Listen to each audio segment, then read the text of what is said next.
Item number 1 Shrimati Nirmala Sitharaman वित्त मंत्री।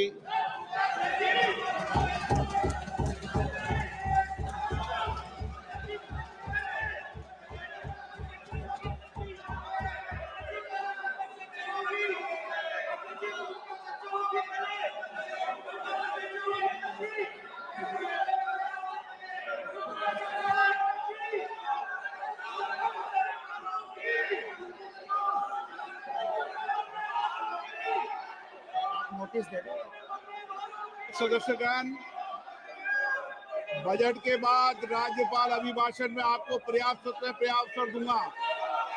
मेरा आपसे निवेदन है, नहीं माननीय अखिलेश जी, आपने संसद की मर्यादा को आप बना के रखें।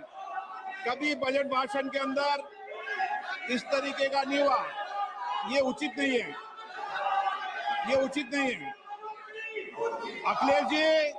अखिलेश जी प्लीज, मैं आपको मौका दूंगा राज्यपाल अभिभाषण पे, प्लीज। नो, ये तरीका ठीक नहीं है। No,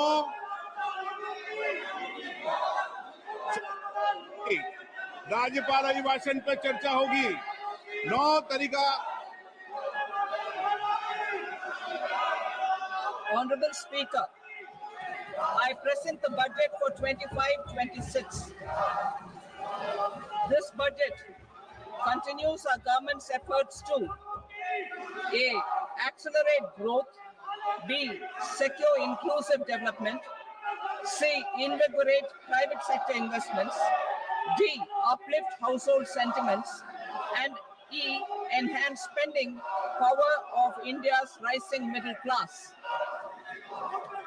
Together, we embark on a journey to unlock our nation's tremendous potential for greater prosperity and global positioning under the leadership of Honorable Prime Minister Shri Narendra Modi. As we complete the first quarter of the 21st century, continuing geopolitical headwinds suggest lower global economic growth over the medium term. However, our aspiration for a Vikasit Bharat inspires us, and the transformative work we have done during our government's first 2 terms guides us to march forward resolutely. Our economy is the fastest growing among all major economies. Our development track record for the past 10 years and structural reforms have drawn global attention. Confidence in India's capability and potential has only grown in this period. We see the next 5 years as a unique opportunity to realize Sabka Vikas, stimulating balanced growth of all regions. The great Telugu poet and playwright Gurujada Apparao had said, "Deshamante matti kadoy, deshamante manushuloy," meaning a country is not just its soil, a country is its people. In line with this, for us, Vikasit Bharat encompasses zero poverty, 100% quality good school education, access to high quality, affordable and comprehensive healthcare, 100% skilled labor with meaningful employment, 70% women in economic activities, and farmers making our country the food basket of the world.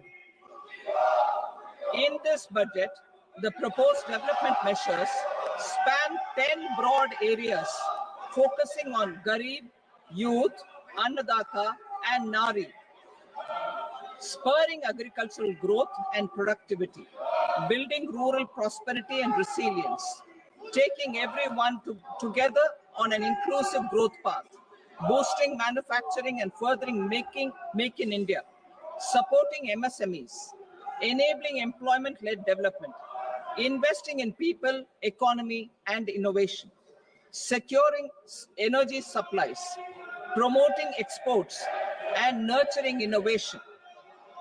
For this journey of development, our 4 powerful engines are agriculture, MSME, investments, and exports. The fuel, our reforms, our guiding spirit, inclusivity, and the destination, Vikasit Bharat. This budget aims to initiate transformative reforms across 6 domains. During the first 5 years, these will augment our growth potential and global competitiveness.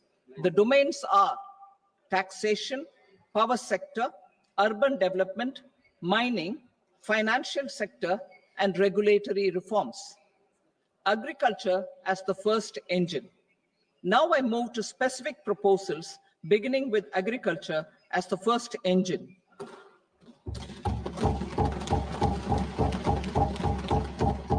Prime Minister Dhan Dhanya Krishi Yojana, developing agri-districts program. Motivated by the success of the aspirational district program, our government will undertake a Prime Minister Dhan Dhanya Krishi Yojana in partnership with states. Through the convergence of existing schemes and specialized measures, the program will cover 100 districts with low productivity, moderate crop intensity, and below average credit parameters. It aims to 1. Enhance agricultural productivity, 2. Adopt crop diversification and sustainable agricultural practices, 3. Augment post-harvest storage at the panchayat and block level, 4. Improve irrigation facilities, and 5. Facilitate availability of long-term and short-term credit. This program is likely to help 1.7 crore farmers.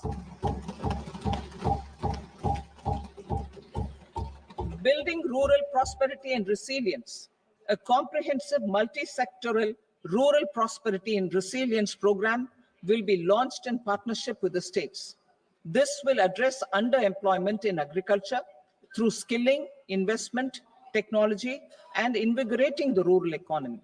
The goal is to generate ample opportunities in rural areas so that migration is an option but not a necessity. The program will focus on rural women, young farmers, rural youth, marginal and small farmers, and landless families. The details are in Annexure A. Domestic best practices will be incorporated, and appropriate technical and financial assistance will be sought from multilateral development banks. In phase 1, 100 developing agri-districts will be covered. Atmanirbharta in pulses. Our government is implementing the National Mission for Edible Oilseed for achieving Atmanirbharta in edible oils. Our farmers have the capability to grow enough for our needs and more. 10 years ago, we made concerted efforts and succeeded in achieving near self-sufficiency in pulses. Farmers responded to the need by increasing the cultivated area by 50%, and government arranged for procurement and remunerative prices. Since then, with rising incomes and better affordability, our consumption of pulses has increased significantly. Our government will now launch a 6-year mission for Atmanirbharta in pulses with a special focus on Tuar, Urad, and Masoor. Details are in Annexure B.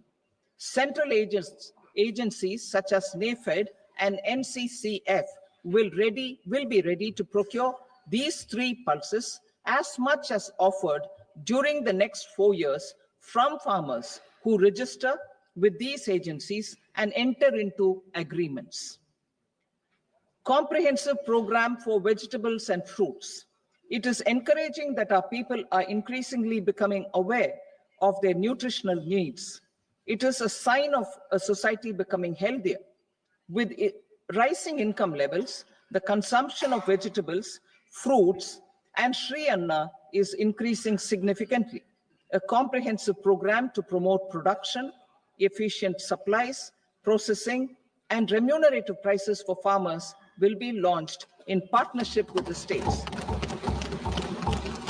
Appropriate institutional mechanisms for implementation and participation of farmer producer organizations and cooperatives will be set up. Makhana board in Bihar. For this, there is a special opportunity for the people of Bihar. A Makhana board will be established in the state to improve production, processing, value addition, and marketing of Makhana. The people engaged in these activities will be organized into FPOs.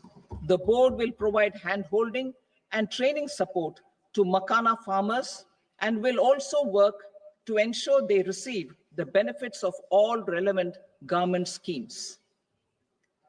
A national mission on high-yielding seeds will be launched, aimed at 1. Strengthening research ecosystem, 2. Targeted development and propagation of seeds with high yield, pest resistance, and climate resilience, and 3. Commercial availability of more than 100 seed varieties released since July 2024. India ranks second largest globally in fish production and aquaculture. Seafood exports are valued at 60,000 crore rupees. To unlock the untapped potential of the marine sector, our government will bring in an enabling framework for sustainable harnessing of fisheries from Indian exclusive economic zone and high seas, with a special focus on the Andaman and Nicobar and Lakshmi Islands. For the benefit of lakhs of cotton growing farmers, I am pleased to announce a mission for cotton productivity. This 5-year mission will facilitate significant improvements in productivity and sustainability of cotton farming and promote extra long staple cotton varieties. The best of science and technology support will be provided to farmers. Aligned with our integrated 5F vision for the textile sector, this will help in increasing incomes of the farmers and ensure a steady supply of quality cotton for rejuvenating India's traditional textile sector. Kisan credit cards facilitate short-term loans for 7.7 crore farmers, fishermen, and dairy farmers. The loan limit under modified interest subvention scheme will be enhanced from 3 lakh rupees to 5 lakh rupees for loans taken through the KCC. For Atmanirbharta in urea production, our government had reopened 3 dormant urea plants in the eastern region. To further augment urea supply, a plant with annual capacity of 12.7 lakh metric tons will be set up at Namrup in Assam.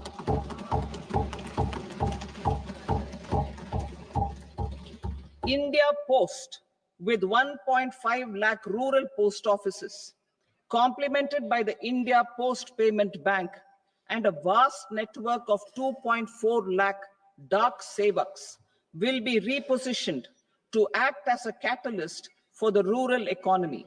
Details are at Annexure C.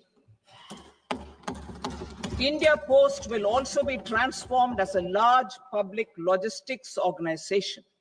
This will meet the rising needs of Vishwakarmas, new entrepreneurs, women, self-help groups, MSMEs, and the large business organizations. Our government will provide support to NCDC for its lending operations for the cooperative sector. MSMEs as the second engine.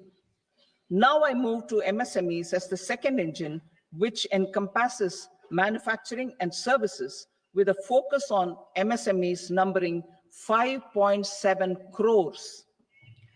Currently, over 1 crore registered MSMEs, employing 7.5 crore people and generating 36% of our manufacturing, have come together to position India as a global manufacturing hub. With their quality products, these MSMEs are responsible for 45% of our exports. To help them achieve higher efficiencies of scale, technological upgradation, and better access to capital, the investment and turnover limits for classification of all MSMEs will be enhanced to 2.5 and 2 times respectively. This will give them the confidence to grow and generate employment for our youth. The details are given in Annexure D. To improve access to credit, the credit guarantee cover will be enhanced.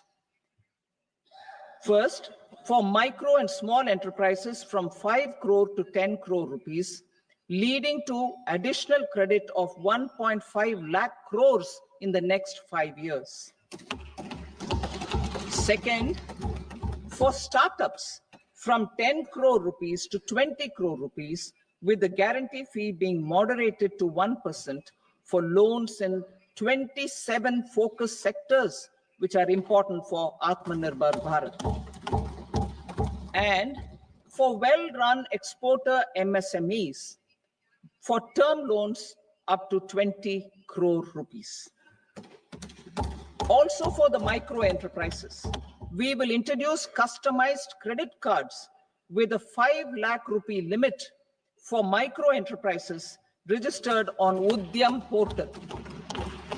In the first year, 10 lakh such cards will be issued. Fund of funds for startups. The alternate investment fund, AIFs, for startups have received commitments of more than 91,000 crores rupees. These are supported by the fund of funds set up with the Government of India's contribution of 10,000 crore rupees. Now, a new fund of funds with expanded scope and a fresh contribution of another 10,000 crore rupees will be set up.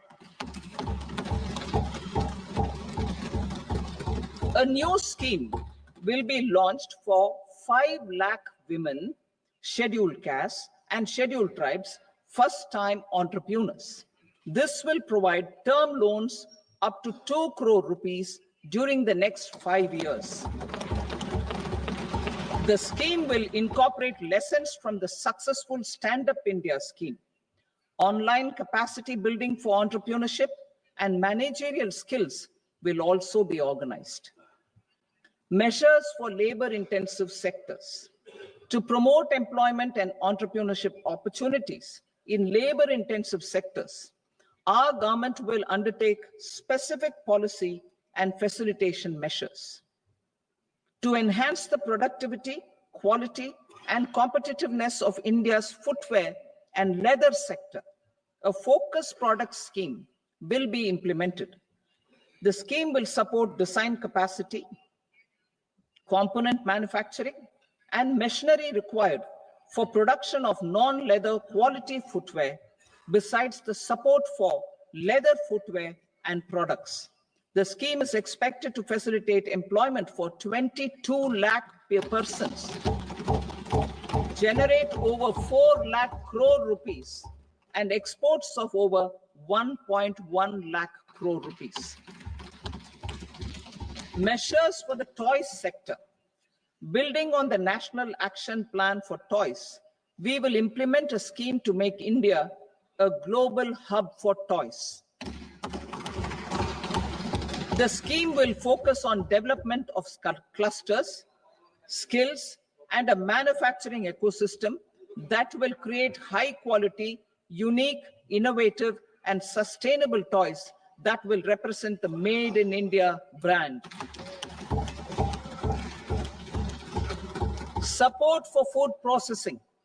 In line with our commitment towards Purvodaya, we will establish a National Institute of Food Technology, Entrepreneurship, and Management in Bihar.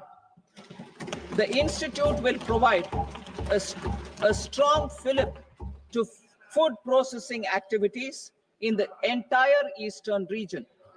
This will result in 1. Enhanced income for the farmers through value addition to their produce, and 2. Skilling entrepreneurship and employment opportunities for the youth. Manufacturing mission, furthering Make in India. Our government will set up a national manufacturing mission covering small, medium, and large industries for furthering Make in India by providing policy support, execution roadmaps, governance, and monitoring framework for central ministries and states. Details are in Annexure E. Given our commitment to climate-friendly development, the mission will also support clean tech manufacturing.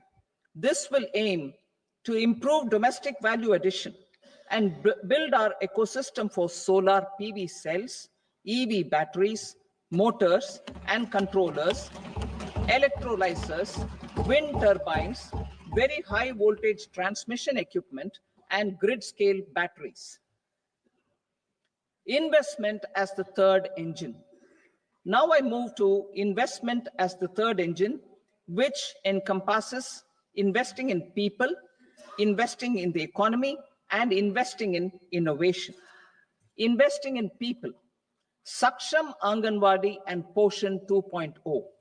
Saksham Anganwadi and Poshan 2.0 program provides nutritional support to more than 8 crore children, 1 crore pregnant women and lactating mothers all over the country, and about 20 lakh adolescent girls in aspirational districts and the Northeast region. The cost norms for these nutritional support will be enhanced appropriately. Atal Tinkering Labs. 50,000 Atal Tinkering Labs will be set up in government schools in the next 5 years to cultivate the spirit of curiosity and innovation and foster a scientific temper among young minds. Broadband connectivity to government secondary schools and PHCs. Broadband connectivity will be provided to all government secondary schools and primary health centers in rural areas under the BharatNet project. Bharatiya Bhasha Pustak Scheme. We propose to implement a Bharatiya Bhasha Pustak scheme to provide digital form Indian language books for schools and for higher education. This aims to help students understand their subjects better and in their language. National Centers of Excellence for Skilling. Building on the initiative announced in the July 24 budget, 5 national centers of excellence for skilling will be set up with global expertise and partnerships to equip our youth with the skills required for Make for India, Make for the World manufacturing. The partnership will cover curriculum design, training of trainers, and a skill certification framework and periodic reviews. Expansion of capacity in IITs. Total number of students in 23 IITs has increased 100% from 65,000 to 1.35 lakh in the past 10 years.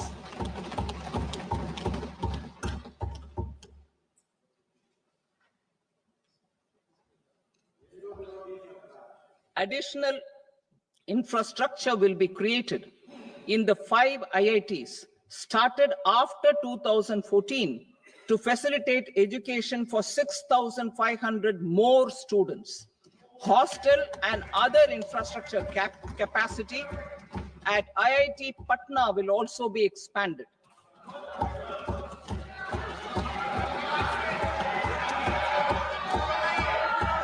Center of Excellence.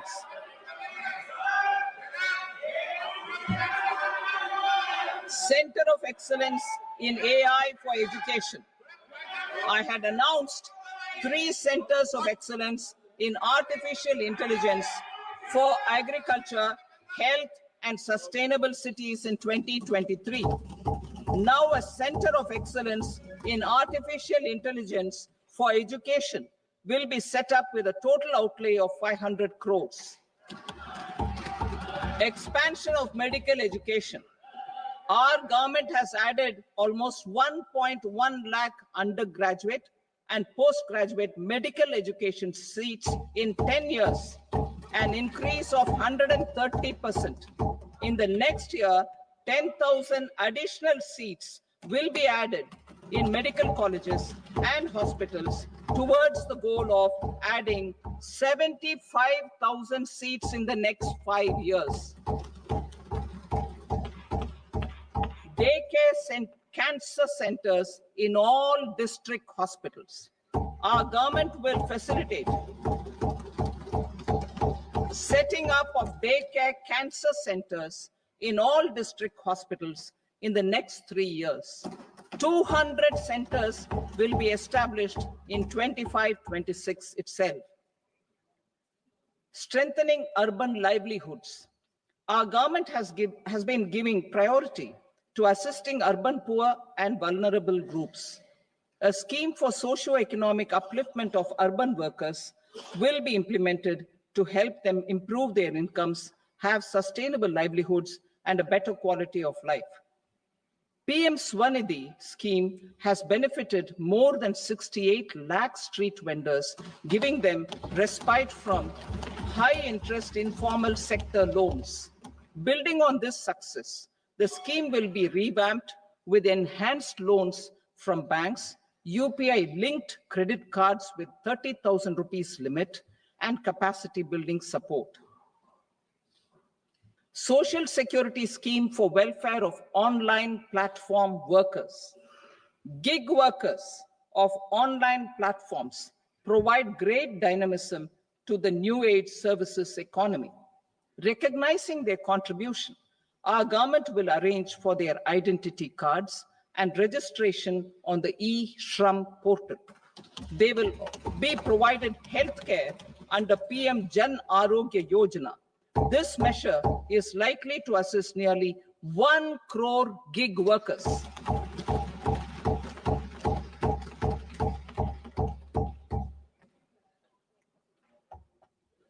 Investing in the economy.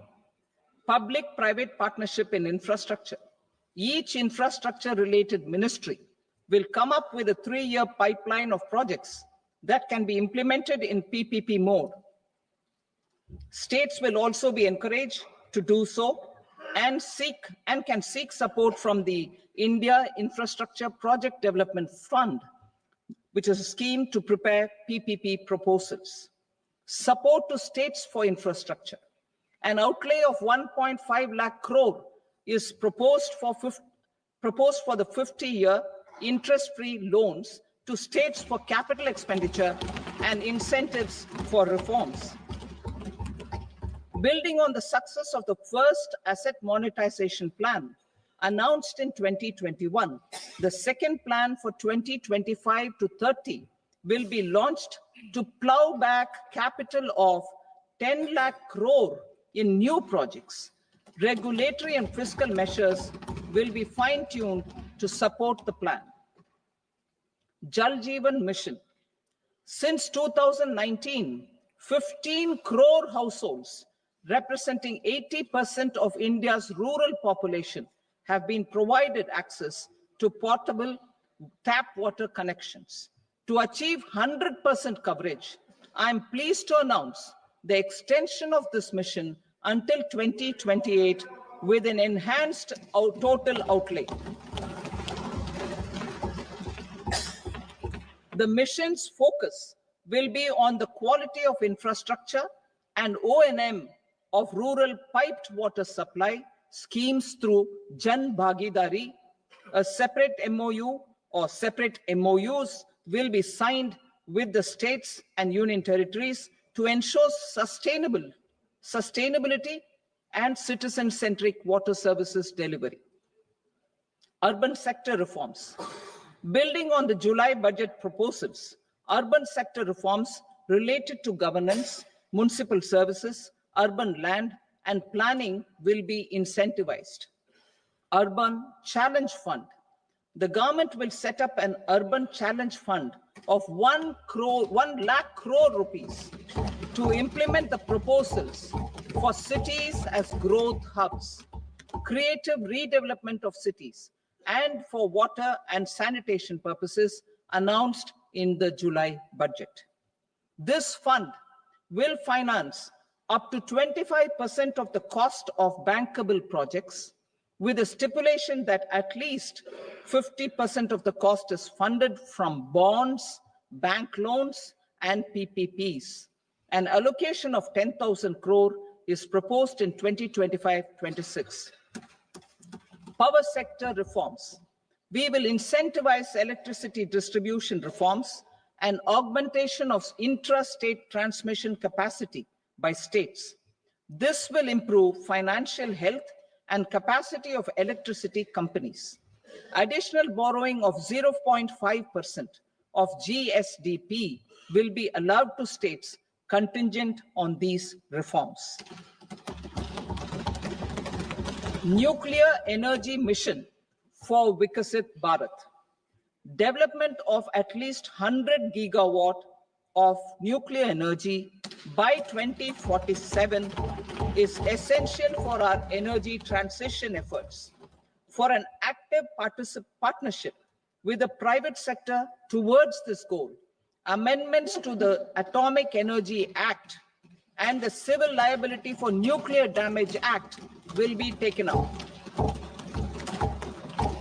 A nuclear energy mission for research and development of small modular reactors with an outlay of 20,000 crore will be set up. At least 5 indigenously developed small modular reactors will be operationalized by 2033. Shipbuilding.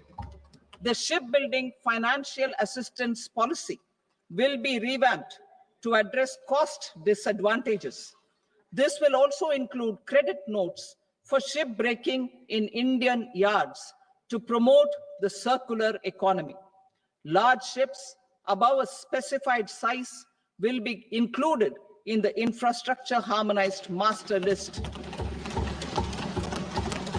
Shipbuilding clusters will be facilitated to increase the range, categories, and capacity of ships.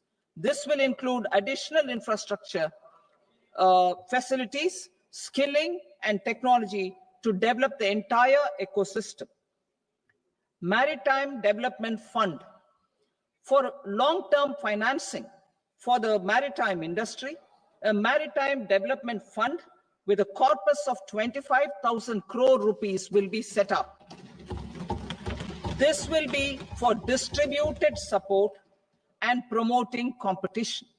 This will have up to 49% contribution by the government, and the balance will be mobilized from ports and from private sector. UDAN regional connectivity schemes. UDAN has enabled 1.5 crore middle-class people to meet their aspirations for speedier travel. The scheme has connected 88 airports, and operationalized 619 routes. Inspired by that success, a modified UDAN scheme will be launched to enhance regional connectivity to 120 new destinations and carry 4 crore passengers in the next 10 years. 4 crore additional passengers in the next 10 years. The scheme will also support helipads and smaller airports in hilly, aspirational, and northeast regional districts. Greenfield airports will be facilitated in Bihar to meet the future needs of the state. These will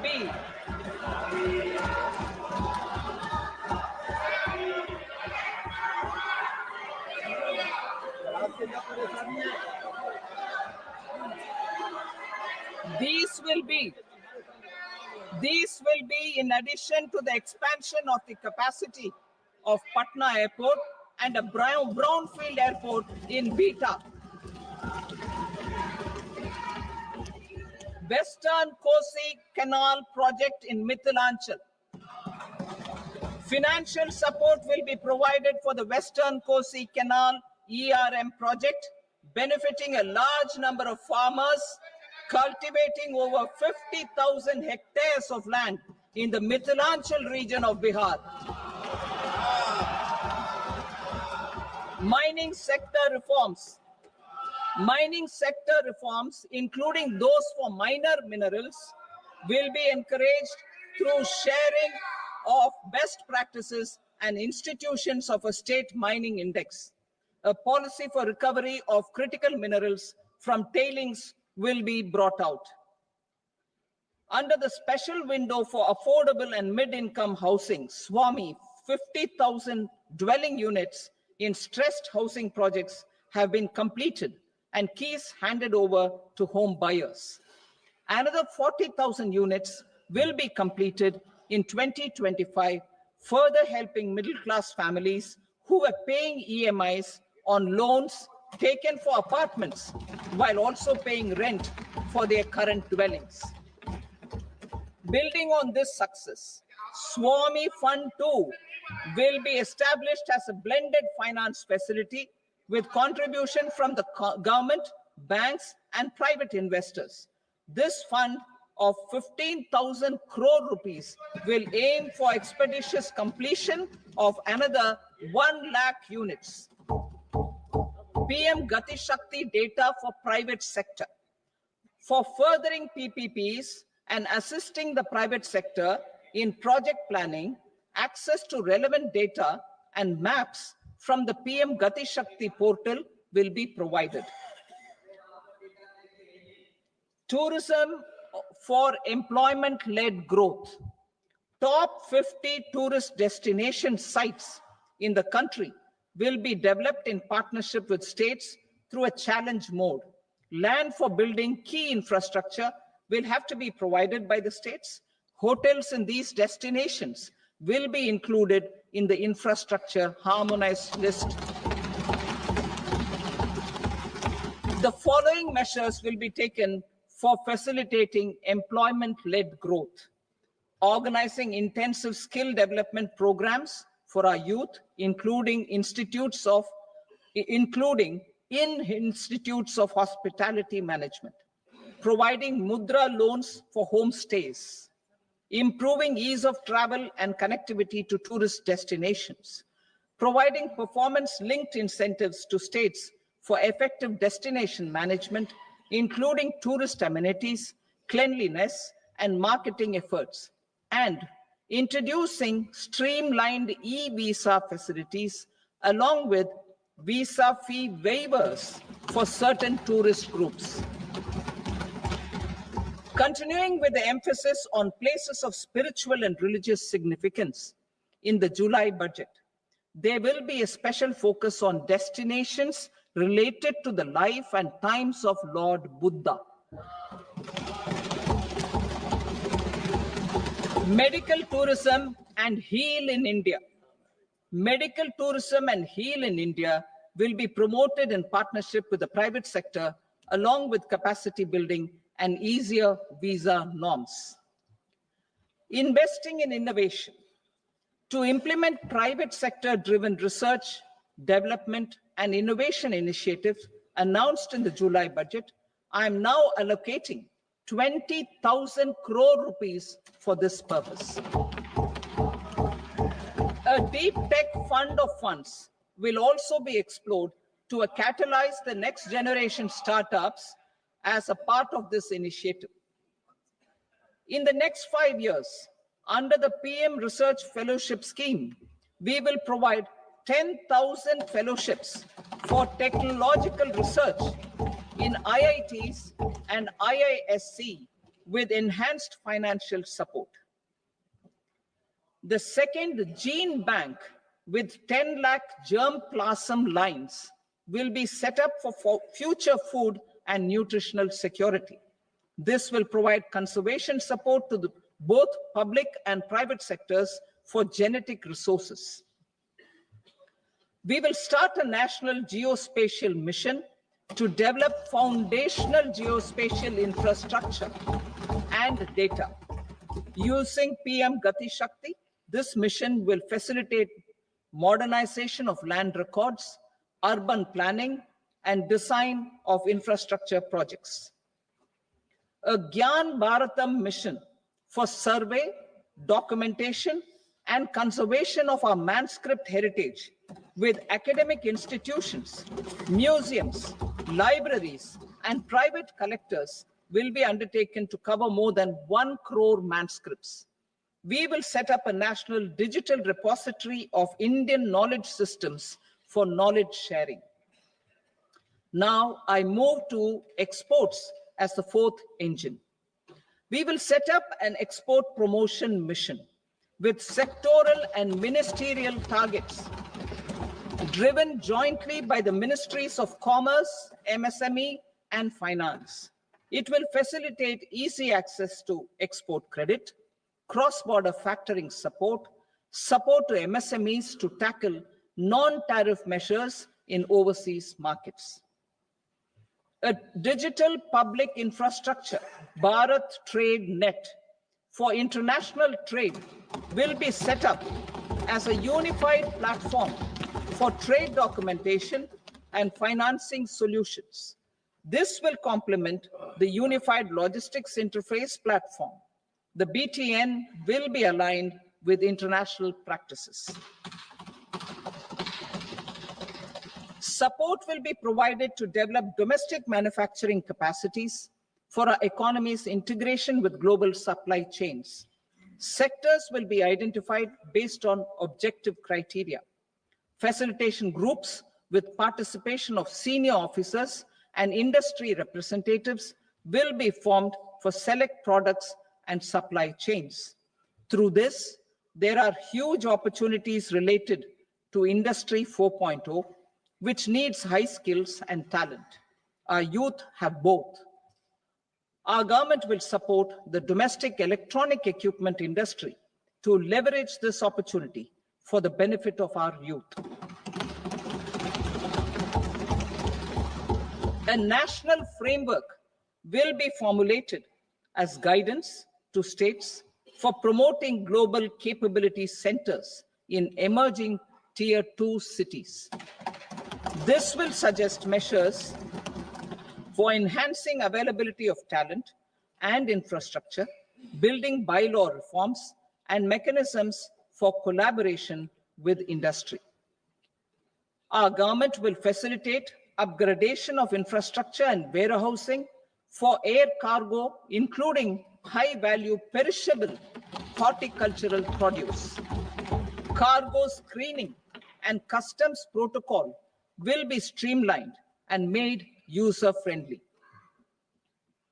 Reforms as the fuel. Over the past 10 years, our government has implemented several reforms for convenience of taxpayers, such as faceless assessment, 2, taxpayer charter, 3, faster returns, 4, almost 99% returns being on self-assessment, and 5, Vivad Se Vishwas scheme.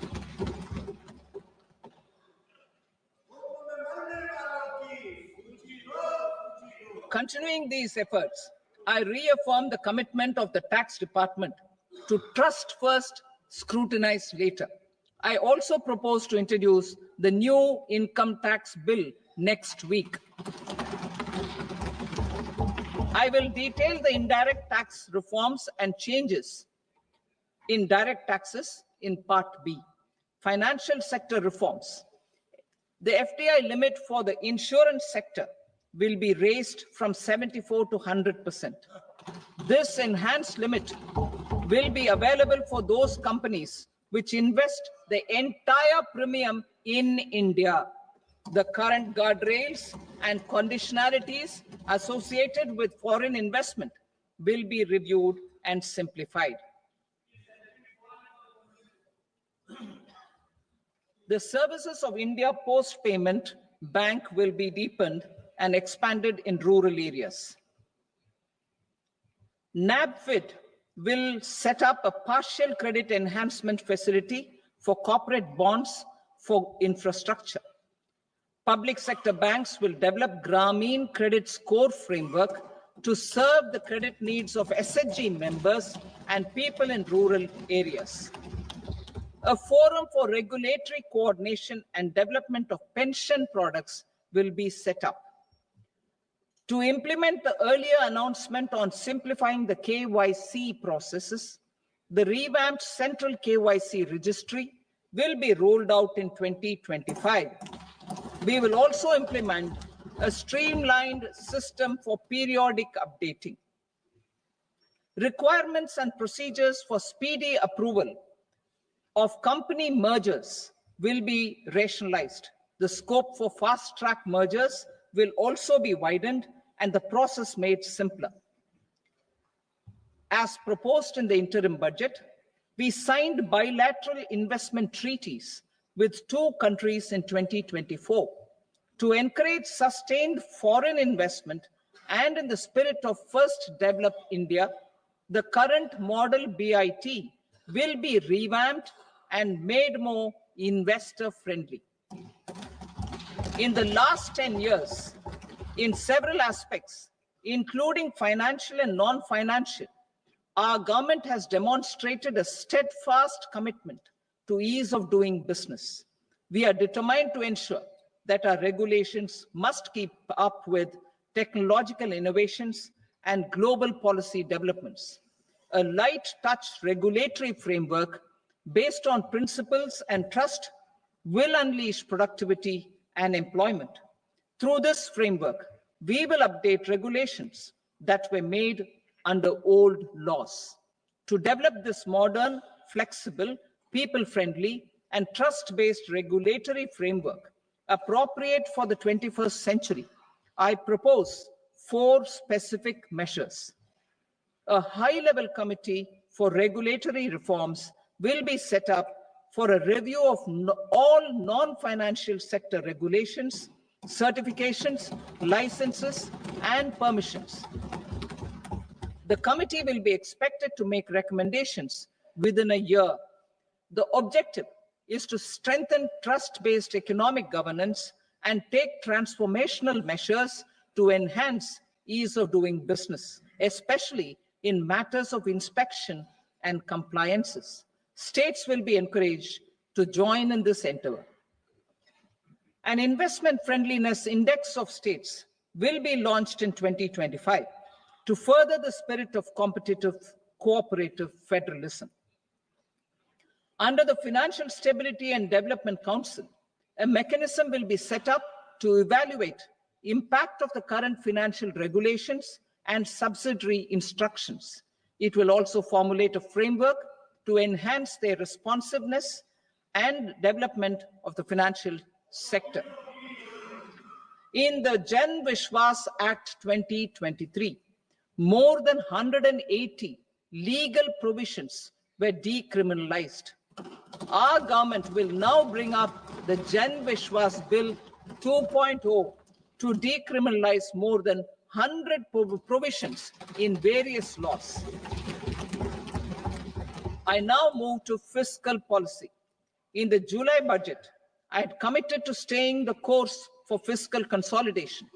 Our endeavor will be to keep the fiscal deficit each year such that central government debt remains on a declining path as a percentage of the GDP. The roadmap for the next 6 years has been detailed in the FRBM statement. Revised estimates for 2024-25.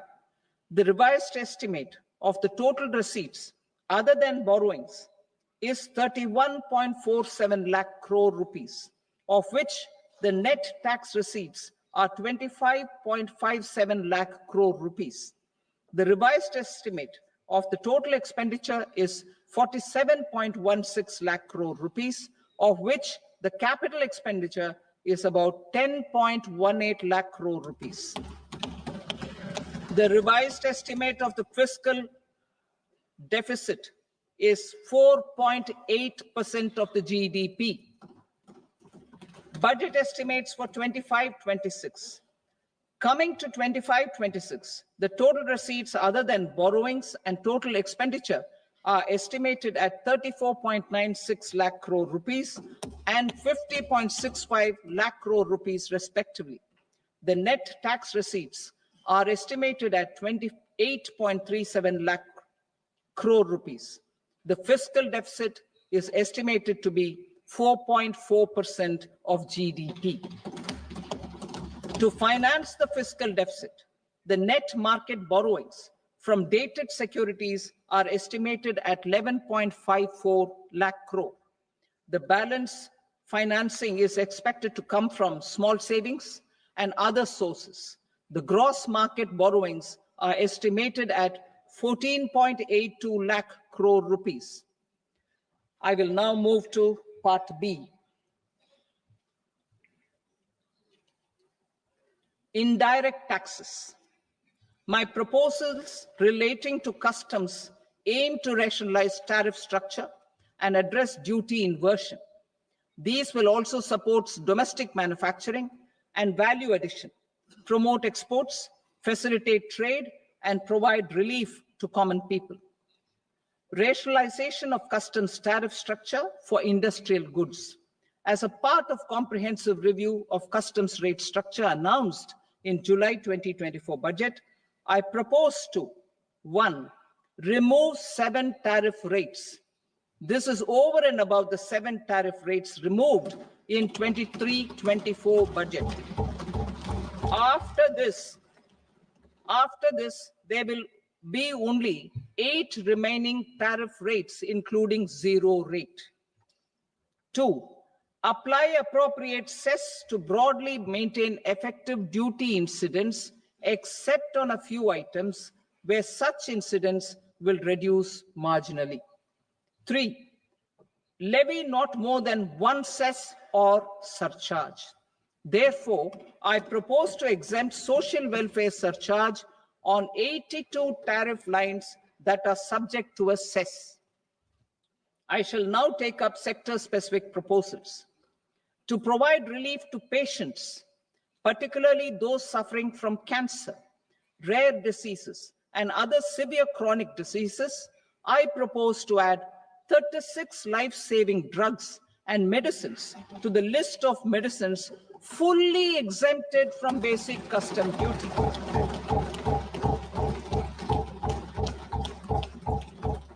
I also propose to add 6 life-saving medicines to the list attracting concessional custom duty of 5%. Full exemption and concessional duty will also respectively apply on the bulk drugs for manufacture of the above. Specified drugs and medicines under patient assistance programs run by the pharmaceutical companies are fully exempt from BCD, provided the medicines are supplied free of cost to the patients. I propose to add 37 more medicines along with 13 new patient assistance programs. Support to domestic manufacturing and value addition.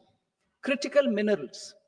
In the July 2024 budget, I had fully exempted BCD on 25 critical minerals that are not domestically available. I had also reduced BCD of 2 other such minerals to provide a major fillip to their processing, especially by MSMEs. Now, I propose to fully exempt cobalt powder and waste, the scrap of lithium-ion battery, lead, zinc, and 12 more critical minerals. This will help secure the availability for manufacturing in India and promote more jobs for our youth.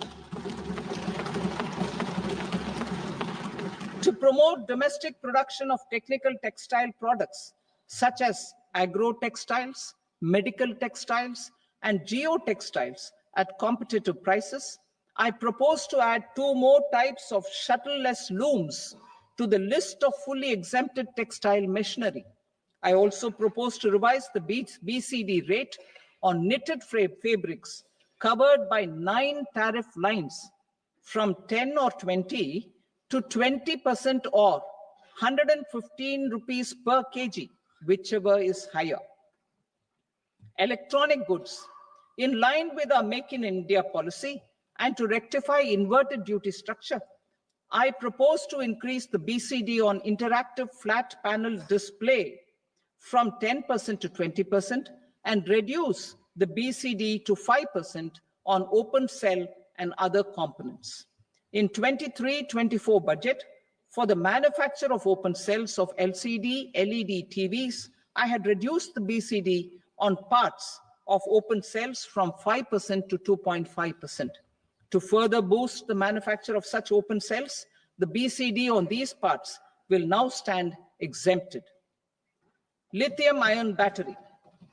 To the list of exempted capital goods, I propose to add 35 additional capital goods for EV battery manufacturing and 28 additional capital goods for mobile phone battery manufacturing.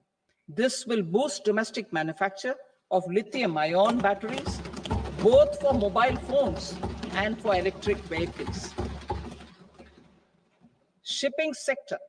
Considering that shipbuilding has a long gestation period, I propose to continue the exemption of BCD on raw materials, components, consumables, or parts for the manufacture of ships for another 10 years.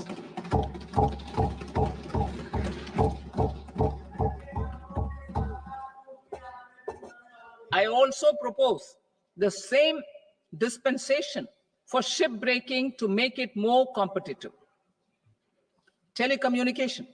To prevent classification disputes, I propose to reduce the BCD from 20% to 10% on carrier-grade Ethernet switches to make it at par with non-carrier-grade Ethernet switches. Export promotion. To facilitate exports of handicrafts, I propose to extend the time period for export from 6 months to 1 year, further extendable by another 3 months if required. I also propose to add 9 items to the list of duty-free inputs. Leather sector. I propose to fully exempt BCD on wet blue leather to facilitate imports for domestic value addition and employment. I also propose to exempt crust leather from 20% export duty to facilitate exports by small tanners. Marine products. To enhance India's competitiveness in the global seafood market, I propose to reduce BCD from 30% to 5% on frozen fish paste, surimi, for manufacture and export of its analog products. I also propose to reduce BCD from 15% to 5% on fish hydrolysates for manufacture of fish and shrimp feed. In July 2024 budget, to promote development of domestic MROs for aircraft and ships, I had extended the time limit for export of foreign origin goods that were imported for repairs from 6 months to 1 year and further extendable by 1 year. I now propose to extend the same dispensation for railway goods. Time limit for provisional assessment. Presently, the Customs Act 1962 does not provide any time limit to finalize provisional assessments, leading to uncertainty and cost to trade. As a measure of promoting ease of doing business, I propose to fix a time limit of 2 years, extendable by a year, for finalizing the provisional assessment. I propose to introduce a new provision that will enable importers or exporters, after clearance of goods, to voluntarily declare material facts and pay duty with interest but without penalty. This will incentivize voluntary compliance. However, this will not apply in cases where department has already initiated audit or investigation proceedings. For industry to better plan their imports, I propose to extend the time limit for the end use of imported inputs in the relevant rules from 6 months to 1 year. This will provide operational flexibility in view of cost and uncertainty of supply. Further, such importers will now have to file only quarterly statements instead of a monthly statement.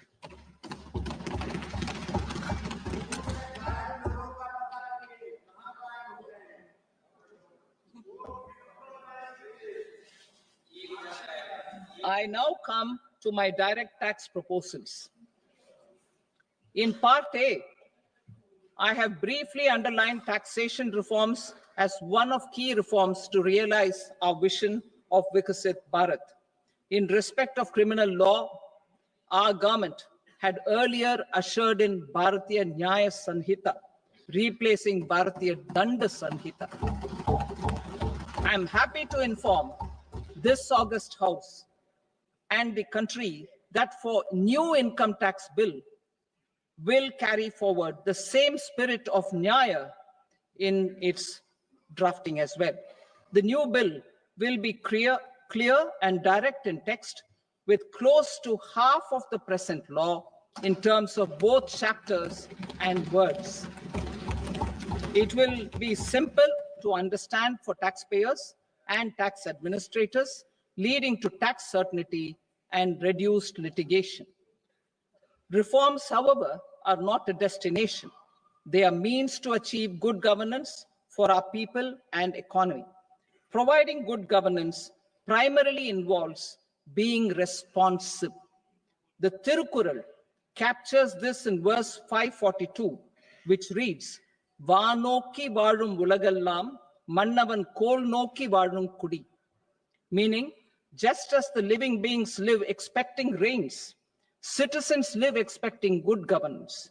Our government is committed to keeping an ear to the ground and a finger on the pulse and responding while balancing our national building efforts.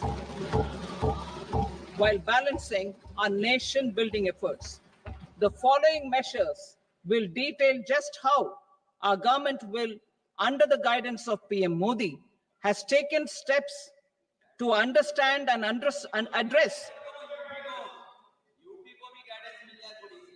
I repeat that sentence, sir. The following measures will detail just how our government, under the guidance of PM Modi, has taken steps to understand and address the needs voiced by our citizens. My tax proposals are guided by this spirit. The objectives of my proposals are as follows. Personal income tax reforms with special focus on middle class. Rationalization of TDS and TCS for easing difficulties. Encouraging voluntary compliance. Reducing compliance burden. Ease of doing business, employment, and investment. I will come to my proposal on personal income tax towards the end. TDS and TCS, rationalization for easing difficulties. I propose to rationalize tax deduction at source, TDS, by reducing the number of rates and thresholds above which TDS is deducted. Further, threshold amounts for tax deduction will be increased for better clarity and uniformity. The limit for tax deduction on interest for senior citizens is being doubled from the present 50,000 rupees to 1 lakh rupees. Similarly, the annual limit of 2.40 lakh rupees for TDS on rent is being increased to 6 lakh rupees. This will reduce the number of transactions liable to TDS, thus benefiting small taxpayers receiving small payments. The threshold to collect tax at source, the TCS, on remittances under RBI's liberalized remittance scheme, the LRS, is proposed to be increased from 7 lakh to 10 lakhs. I also propose to remove TCS on remittances for education purposes, where such remittances is out of a loan taken from a specified financial institution. Both TDS and TCS are being applied on any transaction related to sale of goods. To prevent such compliance difficulties, I propose to omit the TCS. I also propose that the provisions of the higher TDS deduction will now apply only in non-PAN cases. In July 2024, the delay for payment of TDS up to the due date of filing statement was decriminalized. I propose to provide the same relaxation to TCS provisions as well. The government under the leadership of Prime Minister Modi believes in Sabka Saath, Sabka Vikas, Sabka Vishwas, and Sabka Prayas. In line with this, we brought in updated return facility in 2022 for voluntary compliance by taxpayers who had omitted to report their correct income. Our trust in taxpayers was proved right. Nearly 90 lakh taxpayers voluntarily updated their incomes by paying additional tax.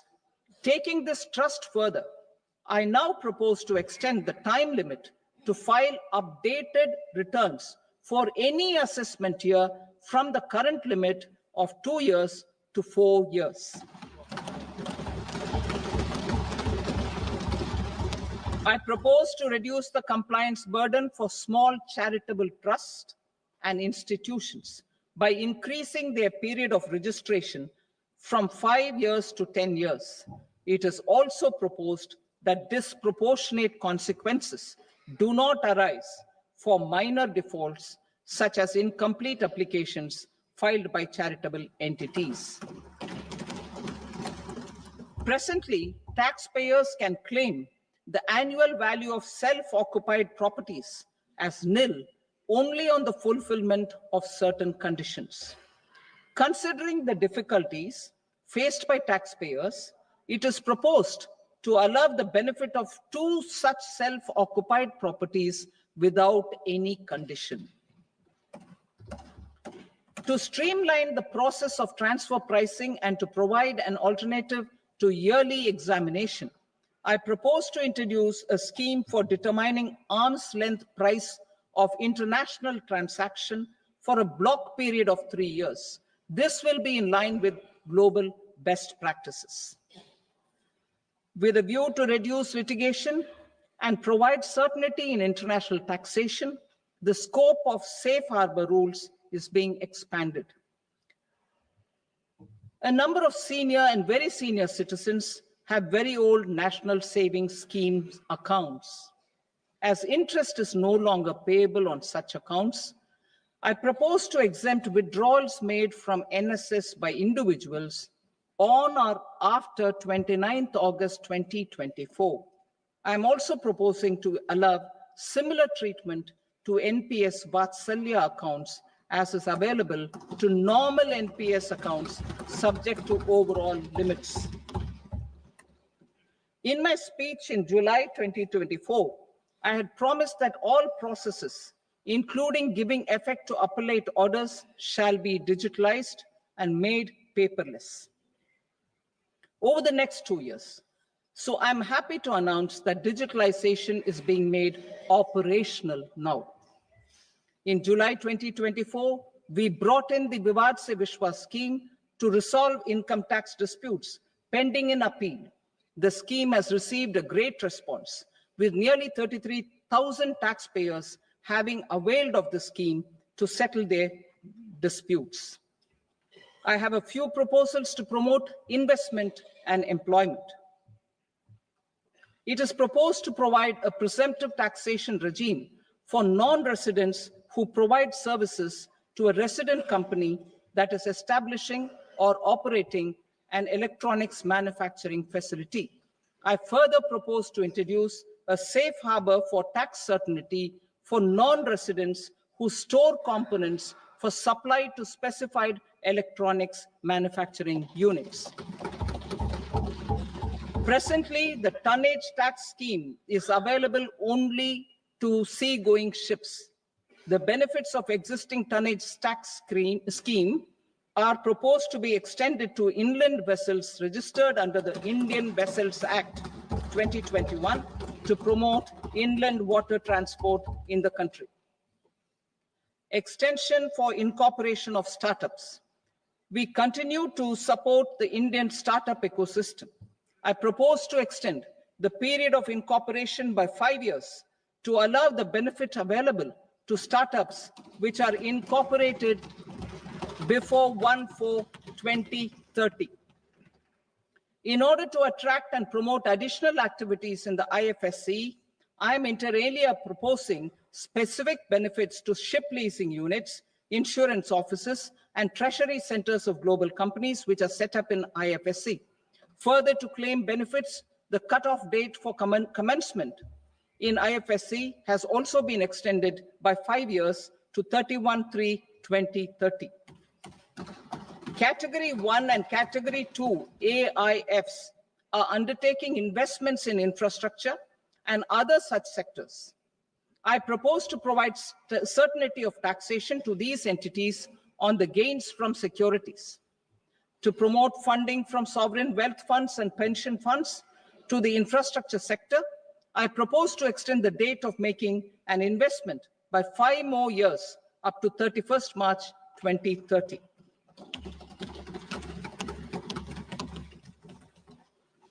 Personal income tax reforms with special focus on middle class.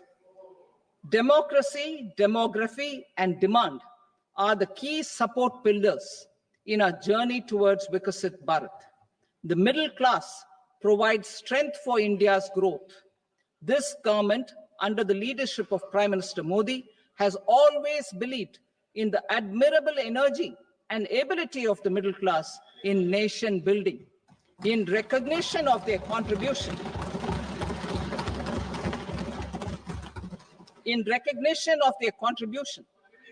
we have periodically reduced their tax burden. Right after 2014, the nil tax slab was raised to 2.5 lakhs of rupees, which was further raised to 5 lakh rupees in 2019 and to 7 lakh rupees in 2023. This is reflective of our government's trust on the middle class taxpayers. I am now happy to announce that there will be no income tax payable up to income of 12 lakh rupees.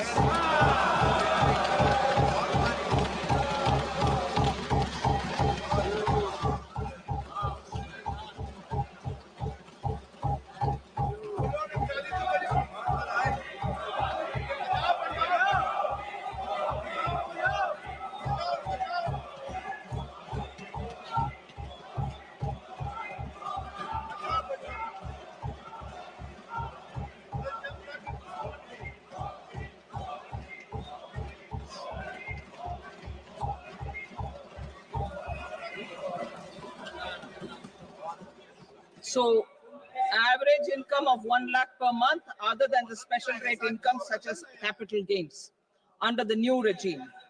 This limit will be 12.75 lakh for salaried taxpayers due to the standard deduction of 75,000. Slabs and rates are being changed across the board to benefit all taxpayers. The new structure will substantially reduce the taxes of the middle class and leave more money in their hands, boosting household consumption, savings, and investment. In the new tax regime, I propose to revise tax rate structures as follows: 0 to 4 lakh rupees nil, 4.8 lakh rupees to 4 to 8 lakh rupees 5%, 8 to 12 lakh rupees 10%, 12 to 16 lakh rupees 15%, 16 to 20 lakh rupees 20%, 20 to 24 lakh rupees 25%, and above 24 lakh rupees 30%. To taxpayers up to 12 lakh of normal income, other than special rate income such as capital gains. I read that again. To taxpayers up to 12 lakh of income, other than special rate income such as capital gains, tax rebate is being provided in addition to the benefit due to slab rate reduction in such a manner that there is no tax payable by them. The total tax benefit of slab rate changes and rebate at different income levels can be illustrated with a few examples. A taxpayer in the new regime with an income of 12 lakh rupees will get a benefit of 80,000 rupees in tax, which is 100% of tax payable as per the existing rates. A person having income A person having income of 18 lakh rupees will get a benefit of 70,000 rupees in tax. That is 30% of tax payable as per existing rates. A person with an income of 25 lakh gets a benefit of 1,10,000 rupees, that is 25% of his tax payable as per existing rates. Details of my tax proposals are given in the annexure. As a result of these proposals, Honorable Speaker, sir, revenue of about 1 lakh crore in direct taxes and 2,600 crores in indirect taxes will be foregone. Mr. Speaker, sir, with this, I commend the budget to this august House.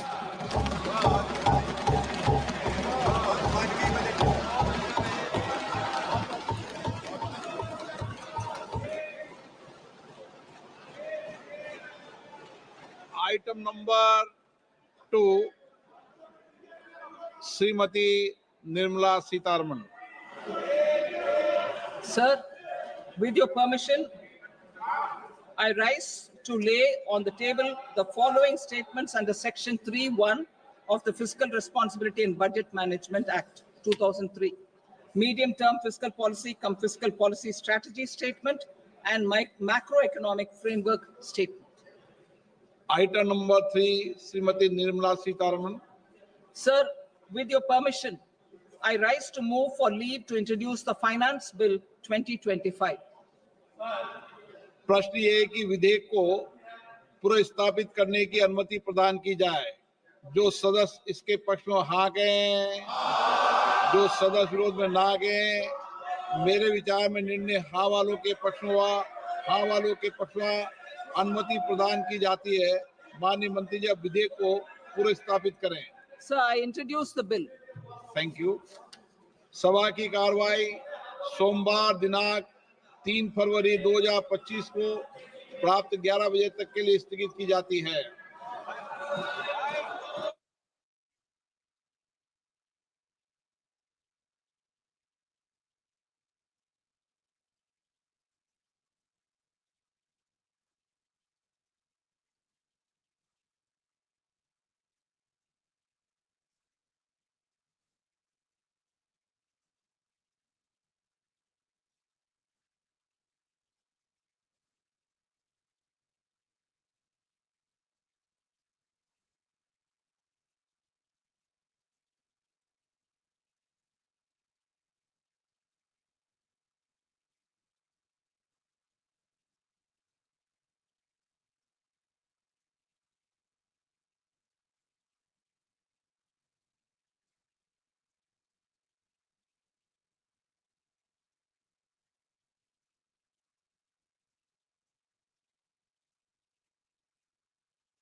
What is indirect tax?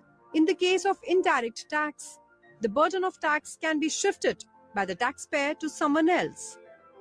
Indirect tax has the effect of raising the price of the products on which they are imposed.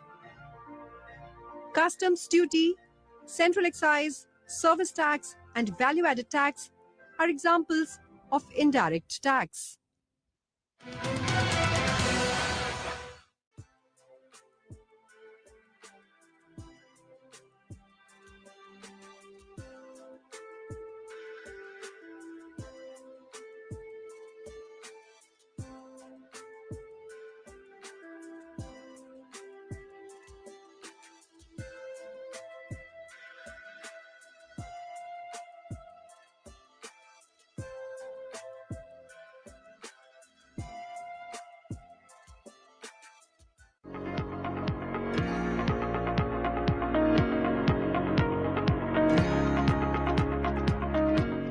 Mahatma Gandhi एक प्रखर लेखक और संपादक भी थे। उनके विचार जन जन तक पहुंचाने में पत्र पत्रिकाएं, डायरी एवं पुस्तकें एक सशक्त माध्यम बनी। संसदीय पुस्तकालय में उनके लेखन को समर्पित एक संपूर्ण अनुभाग की स्थापना 9 अगस्त 1978 को की गई, जिसे नाम दिया गया गांधीयाना। इस अनुभाग में अंग्रेजी, हिंदी एवं अन्य क्षेत्रीय भाषाओं की 5000 से ज्यादा पुस्तकें उपलब्ध हैं। यहाँ महात्मा गांधी के संपूर्ण लेखन कार्यों का संग्रह अंग्रेजी, हिंदी और गुजराती में उपलब्ध है। गांधी जी के अंत समय तक उनके साथ रहने वाली मनुबेन की पुस्तक बापू माय मदर, लुई फिशर की पुस्तक the life of Mahatma Gandhi इस संग्रह का हिस्सा है। यह अनुभाग महात्मा गांधी के कार्यों, उनकी जिंदगी, उनके लेखन के बारे में गहराई से अध्ययन करने वाले सांसदों, शोधार्थियों के लिए एक महत्वपूर्ण हिस्सा है।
What is Consolidated Fund?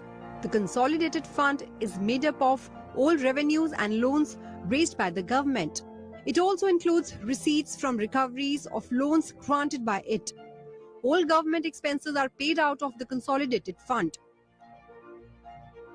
No amount can be withdrawn from this fund without Parliament's approval.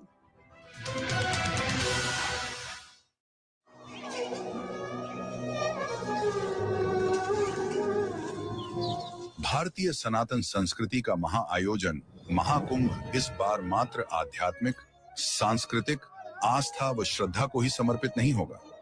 इस महाकुंभ इस बार विश्व देखेगा भारत की डिजिटल शक्ति, प्रबंधन शक्ति, पर्यावरण संरक्षण और लोक संस्कृति।